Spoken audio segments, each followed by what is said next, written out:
اگر مرۆڤ ji hênan bipirse ka gelo çend bajarên Ewropayê dizane, teqez dê Parîsa bedew yek ji wan bajarên destpêkê be ku ew ê binav bike.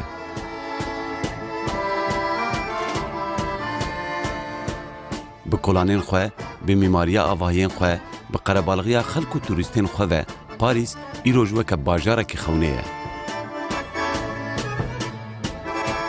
Jiyaneke bêdawî ku bi şev û roj dewam dike, kafe û terasên wê, Notre Dame, Montmartre, Birca Eyfelê, Çemê Senê, meydanên wê yên navdar, Opera, Saint Michel û Bastille. Ma kî naxwaze li bajarekî wiha bijî ku jiyan lê qet ranaweste.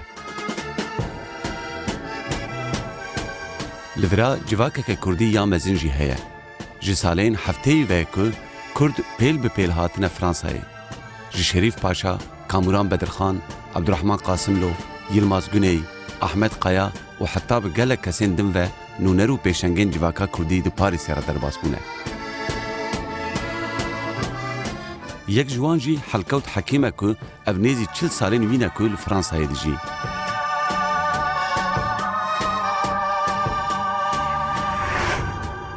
Ji heftê pênc salan zêdetir e ku li Parîsê qismekî perwerdehî û lêkolîneriya Kurdî heye ku di nava civaka Kurdî de weke qismê Kurdî, beşê Kurdî yê li Sorbonê tê naskirin. Vî beşê ku êdî niha li wê zanîngeha navdar ya ku serbixwe ye bi navê Înalkoyê tê naskirin bi berpirsyariya Helkewt Hekîm ve bi salan e ku perwerdehiyeke dû dirêj ser Kurdî dide. Helkewt Hekîm yê ku nêzî 40 salan e ku xebat û lêkolînên Kurdolojiyê dike, dê ji me re behsa van xebatên xwe yê ser dîrok û çand û ayneyên Kurdî bike. Helkewt Hekîm vî mamoste û pisporê Kurd yê ku hêjî weke pêşmergeyekî li ser xwe ye li Înalkoyê hem perwerdehiya ziman û edebiyata Kurdî dike ku ji klasîkên xwe ber bi modernîteyê vetê û hem jî li ser dîrok û terîqet û aynî û çanda Kurdî dersan dike, dersan dide û xebatan dike. Helkewt Hekîm dêlber vê zanîngeha qedîm ya bi navê Înalkoyê li kolanên Parîsê ji me re behsa kar û xebatê xwe bike. Helkewt Hekîm li Înalkoyê li ser Kurdolojiyê. Bîstekê din.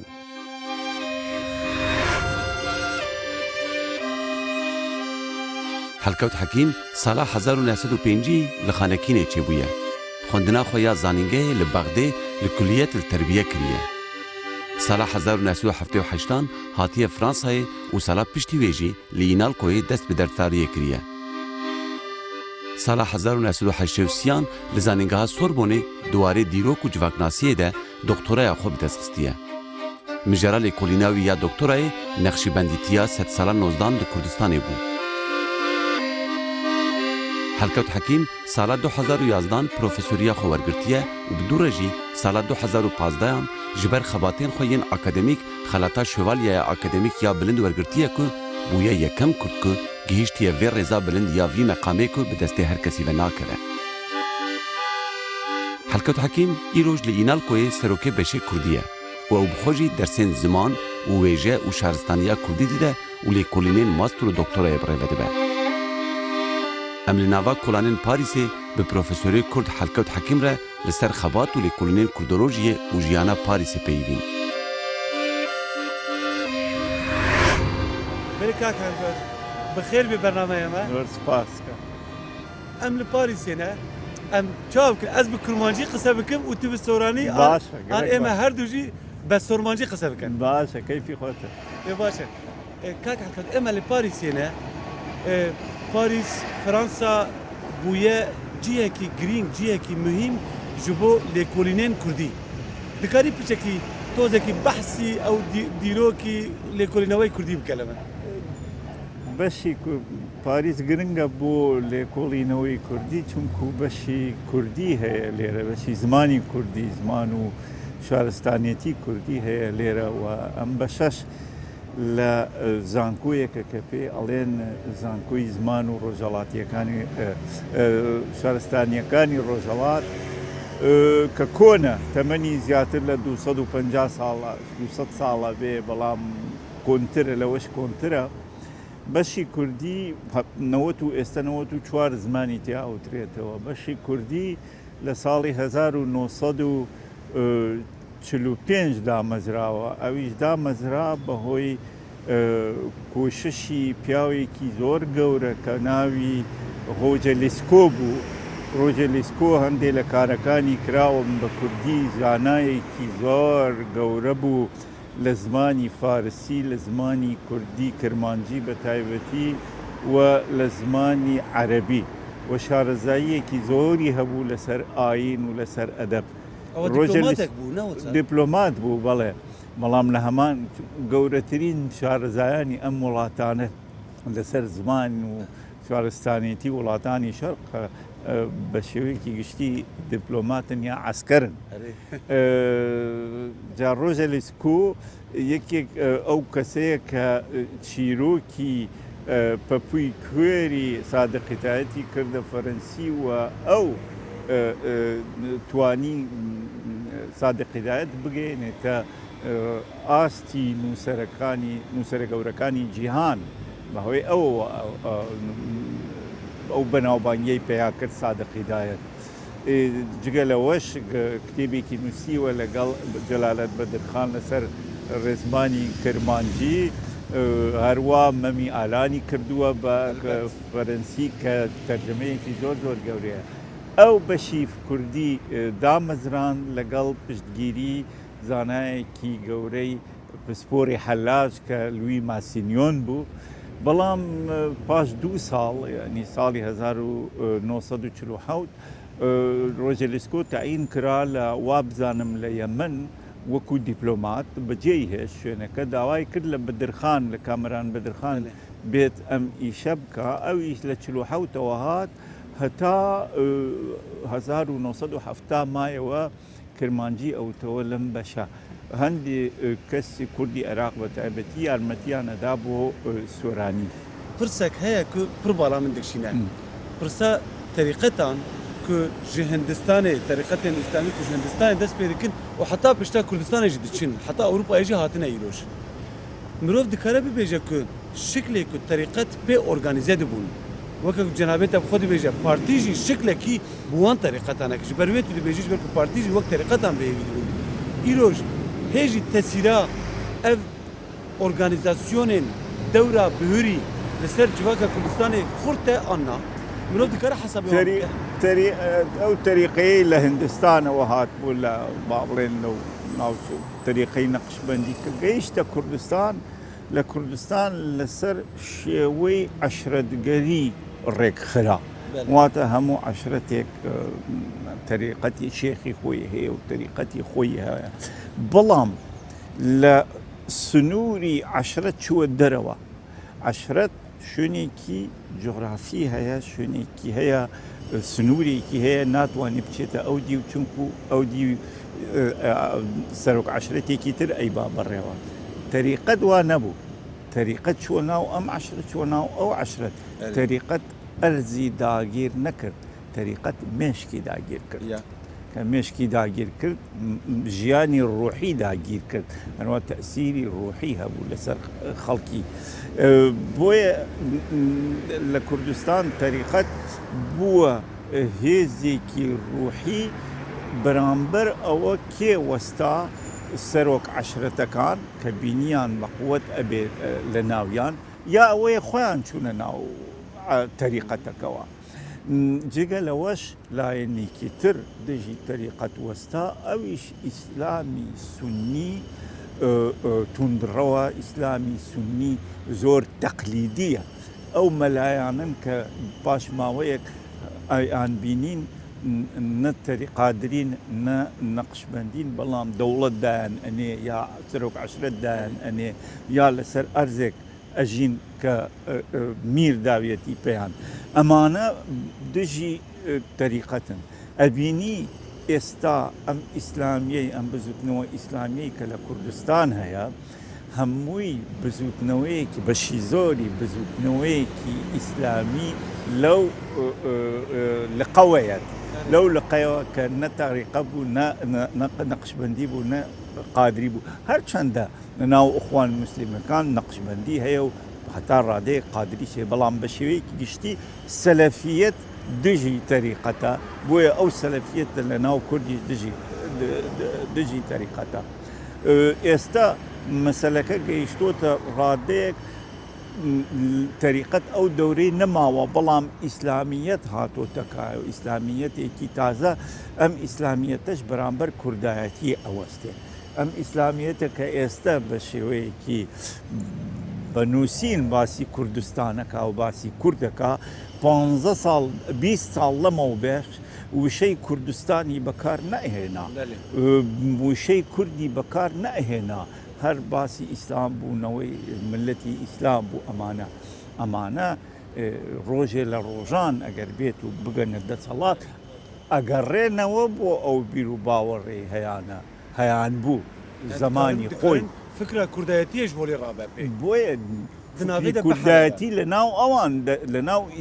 بزنەوەی ئیسلامی دەرچوو بۆیە دژمنایەتیەکی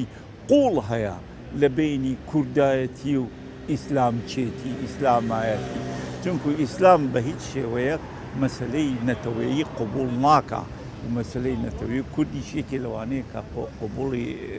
نەکردووە مەگەر تازە پەرە بسێنێ و قبولی بکەن بۆیە لەو بڕواایەدا چین بۆ لایەنێکی تر ئەگەر ملەتی کورد ئومێدی هەبێ بە داهاتوویەکی باشتر پێشکەوتوتر ئەوەیە هەستی کوردایەتی زیاد بێ بۆی بەرامبەر هەستی ئیسلامەتی بوەستێ ئەگەر بێت و مەسلەی گەندەڵی لە ناو کورد بە تایبەتی کوردی عێراق هەموو کوردایەتی لە ناو نەباوە و کوردایەتی لە بیر نەقاو مەڵا ئەمێ لەسەر ئیسلام حەزم کرد نازانتر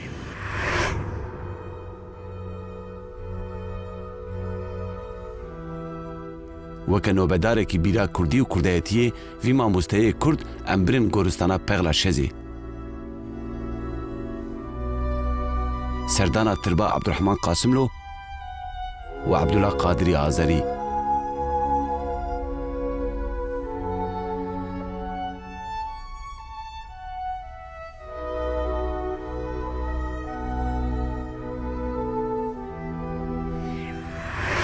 کاکە ئەم لەبەر پەغلا شەزین گۆرستانە پەغلا شەز لەبرا گۆر و تربا قاسملۆ هەیە دکتۆر قاسملۆ ئەحمەد قەیا لەڤرایە گیرنباز گونێ لەڤرایە عەلی باباخان لەڤرایە قادری ئازاد لەڤرایە گەلۆ مرۆڤ دikare bibêje پاریس هەروەها بەشێک ji bîra کوردایەتیە ژی بە تایبەتی لە ساڵانی هەشتاوە هەفتاوە بوو بە شوێنێک کە یاوە سیاسەکانی کوردستان ئاهاتن بۆ ئێرە چ سیاسەکانی ئێران چ عێراق ئەوانی تورکیا زیاتر کرێکار ئاهاتن کە کرێکار ئاهاتن ئەمش ئەبوو بە گەل بۆ یعنی با بڵێن خەڵک بۆ سیاسی ئاهاتن ئەهەنیان بینی ئەوە بوو ئیتر وردە فەرەنسا بوو بە شوێنێک کە سیاسەکان تیا کۆبوونەوە من دێتە بیرم لە ساڵی 1970 گەیشتمە فەرەنسا پاش ماوەیەک چەند کوردێکم بینی ئیتر بڕیارماندا ئەو کاتە کورد زۆر کەم بوو لێرە بڕیارماندا یەکێتی قوتابیانی کوردستان دروست بکەین لێرە ئەوە بوو کۆبووینەوە ڕۆژێکیان لە 79 سەرەتای 79 لە ژوورێکی من ژوورەکەم پەنجەرەی تیان نەبوو پەنجەرە لە سەقفەکە بوو ئاوی تیان نەبوو هیچی تیان نەبوو 2 مەتر بە 2 مەتر بوو ژمارەیەکی زۆر کۆبووینەوە لەوانە حەسەنی قازی فواد حوسێن کە لە هۆڵەنداوە هات فواد حوسێن کە ئێستا سەرۆکی دیوانی سەرۆکی هەرێمە ئەو هات لە فەرەنسا و ئەحمەد بامەرنی لێبوو سیامەد عوسمانی لێبوو هەروە کامیلی ڕەسامی لێبوو غازی بامەرنی لێبوو عەبدوڵا مەردووخی لێبوو هەروە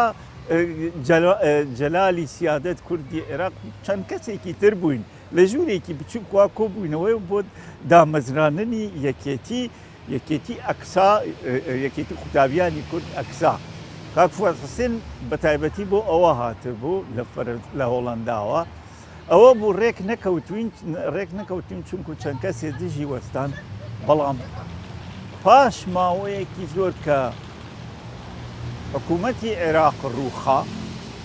بۆمان دەرکەوت کە لەو دانیشتنە یەکێ هەبووە هەموو خەبەر و خەبەری ئەو دانیشتنەی بردووە بۆ حکوومەتی عێراق سی خوڕ بوو ئەمە پاش ڕوخانی حکوومەتی عێراق یعنی 25 ساڵ تقریبا پاش ئەوە ئەمە ئەوە ئیتر وردە وردە کوردستان زۆر بوون لێرە ئەوەی وای کرد کە کورد زۆر بێ چەند شتێک یەکەم کوردی کرێکاری تورکیا کە هاتن بۆ ئێرە لە ساڵانی هەفتاوە بەڵام ئەمانە بەشێکی زۆریان نەیانەویست کوردایەتی بکەن ئەترسان نتوانن بچنەوە ئەمە یەک دوو لە 75 شۆڕشی کوردستانی عێراق ڕووخا ژمارەیەکی زۆر چەند سەد کەسێک لە کوردی عێراق هاتن بۆ فەرەنسا وەکو پەناهەندە تر لە وەختەوە خەڵکی کوردی عێراق وردە هاتن کەم سێ شۆڕشی ئێران کە شۆڕشی ئێران دەستی پێکرد دوایەوە شۆڕشی کورد ڕووخا و حکوومەتی ئێران دای لە کوردی ئێران هاتن بۆ ئێران ئەمە جگە لەوەش کوردی سووریا هەر لە زووەوە وەکو هەموو سوورەکان پەیوەندیەکیان هەیە لەگەڵ فەرەنسا چونکو سووریا لەژێر ئینتیدابی فەرەنسا بوو ئەوانیش ئەهاتن وردە وردە ئەوە بوو ساڵانی هەشتا ژمارەی کورد خەریک بوو زۆر ئەبوو لێرە بۆی حکوومەتی فەرەنساش بەرنامەجێکی هەبوو جیسکار دیستار پرۆژەیەکی هەبوو ئەویش دروستکردنی ماڵبەندێکی کولتوری بۆ ئەو ملەتانەی کە دەوڵەتیان نییە کە ئەو یا کە دەوڵەتی ئازادیان نییە لەوانە کورد لەوانە قەرەج لەوانە چی پێڵێن بەربەر لەوانە ئەرمەنی ئەمەیان دروست کرد کوردیش سوودی لێ وەرگرت هەستان ئەنستیتوی کوردیان دروست کرد ئیتر ئەنستیتوی کورد بووە شوێنێک کە چەند کەسێک توانیمان ئەوانەی خەریکی لێکۆڵینەوە شت بوون کۆبینەوەتیایە بەڵام حزبەکان دژی بوون حزبەکان چ پارتی چ یەکێتی بە تایبەتی یەکێتی دژی بوون لەگەڵ لەبەر دژمنایەتیەکی کۆن هەبوو لە بینی کەنداڵ نەزانی ئەو وەختە حزبەکان ئیتر کۆبوونەوە تا لەو ئەو ئیشمان کرد من گۆڤاری بەشی سۆرانی گۆڤاری هێویم ئەبرد بەڕێوە دوایی پاش 3 ساڵ بۆم دەرکەوت ئەگەر حەزبەکان دژی بوون من لام وابوو ئەمە لێ مەڵبەندێکی کولتوریە دوایی بۆم دەرکەوت زۆر لە مێشکێکی داخراو ئەم هینە ئەبا بەڕێوە بە تایبەتی مەڵبەندێکی کەسایەتیە کەس پەرستیە ئیتر بن وازم لێ هێنا پاش ئەوە وەکو باسیەکەی ئێرە بووە بەهین بۆ بە شوێنی چەند کەسێکی گەورە لە کورد نەکەن لە کورد لە ملەتانی تریش لێرە نێژراون ملیۆنێک کەس لێرە نێژراوە حەجمی ئەم هینە 43 هەکتارە ئەم قەبرستانە ئەم گۆڕستانە گوندێکە ئەمە گەورەترین گۆڕستانە لە پاریس و کۆنیشە لە زووە بووە بە گۆڕستان زمانی خۆی گۆڕستانێکی بچووک بوو ئێستا تەمەنی وەکو گۆڕستان تەمەنی 210 ساڵە بێ زیاترە جا لەبەر ئەوەی بەناوبانگە و شوێنی پیاگەورەکان تیان نەک هەر تەنها کورد بۆ نمونە قەبری سادق هیدایەت لێرەیە بە نیسبەت فەرەنسیەکان قەبری مۆلیێر لێرەیە قەبری ڕاستین لێرە ئۆسکار فایت لێرێ ماوەیەک دڵی شۆپەن لێرە بوو ئێستا قەبرەکەی ماوە بەڵام هیچی لاشەکەیان بردەوە بۆ پۆلۆنیا ڕاستە ئیتر ئەوە وا بزانم یەکەم کورد کە لێرە نێژرا یەڵمەزگونەی بوو یەڵمەزگونەی و پاش یەڵمەزگونەی قاسملۆ بوو قاسملۆش لەگەڵ هاوڕێکەی قادری دوایش کوڕێکی گەنجی کوردستانی عێراق کە ناوی عەلی بابەخان بوو ئەویش لێرە نێژرا دوایی ئەحمەد کایا وەکو فەرمی ڕاستە هاتە ئێرە لێرە هاتە ئێرە لێرە ناستیان ئیتر بوو بە شوێنێک خۆی ئەمە بەناوبانگترین قەبرستانە نەک لە فەرەنسا وا بزانم لە دنیاش.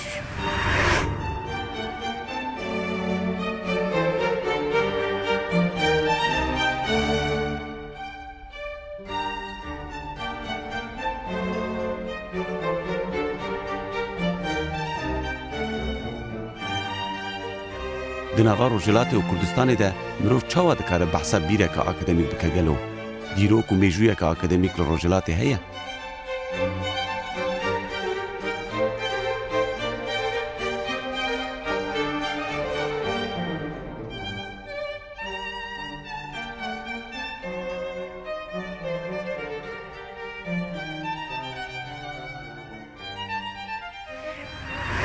O asta lêkolîn û metodolojiyê pêş bikeve. Çi lazim e? Çi pêwîst e? Azadî. Azadî. ئازادی یەک گەندەڵی نەبێ دوو واتە تۆ ئەوەی ئێستا تەماشای ئەو قوتابیانە بکە کە ئەیانێرن لە کوردستانی عێراقەوە بۆ ئەوروپا لە سڵدا هەشتای ئەوانەی منیان ناسم وڵاتانی تر نازانم و لە باری علومی تەطبیقیەوە نازانم وەزیان چۆنە بەڵام لە باری علومی ئینسانیەوە بەڕاستی ئەوانەی بینی و من لە سەدا ئەتوانم بڵێم هەشتای ئەگەر زیاتر نەبێ هیچ مستەوایان نییە لە خۆمە پرسم ئەرێ ئەمە چۆن هاتوون کێ ناردوونی ئەمانە مەسرەفەکەن ئەمانە بۆ خۆیان خراپە ئەچن دیپلۆمێک وەرەگرن بە واستە و بەملا بەولاو مستەوایان نییە دوایی وەزیفەیەکیان نەدنێ وەزیفەکانی ئەوانەی کە مستەوایان هەیە ئیشەکەن کە ئەگەڕێنەوە بەڕاستی زەحمەتە بۆیان بژین دەوێن بە زەحمەت ئەژین من چەند کەسێک ئەناچم بە مستەوا خوێندنیان کرد لێرە بە خێرایی خوێندنی باش گەڕاونەتەوە وەزیان زۆر خراپە بۆ لای ئێمە علم قیمەتی نییە چونکو بیر قیمەتی نییە سیاست قیمەتی هەیە ئیمان قیمەتی هەیە کە سیاسەتی شەگری و ئیمانی شەگری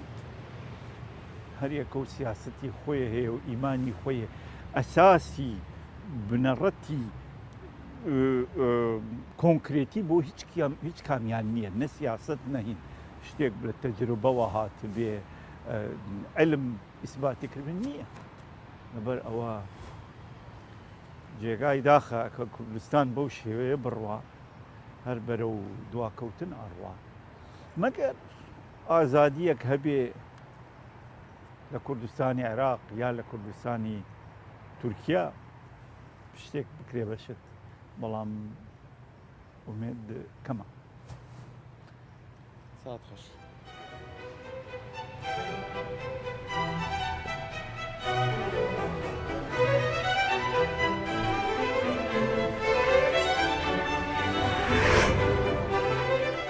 Paris, ne Marcel Proust, ne Voltaire, ne Victor Hugo û Balzac. Li van kolanan bîreke Kurdî jî heye. Qerebalxiya bajarên Ewropî, herka jiyan û alema Xwedê, yê me xerîbî û dûriyê qeypara me. Li pêy cîhaneke nû, welatekî nû, xewneke mezin, ma gelo xewne. 40 salên jiyaneke xwendin û lêkolîn û rewşenbîriya Kurdî.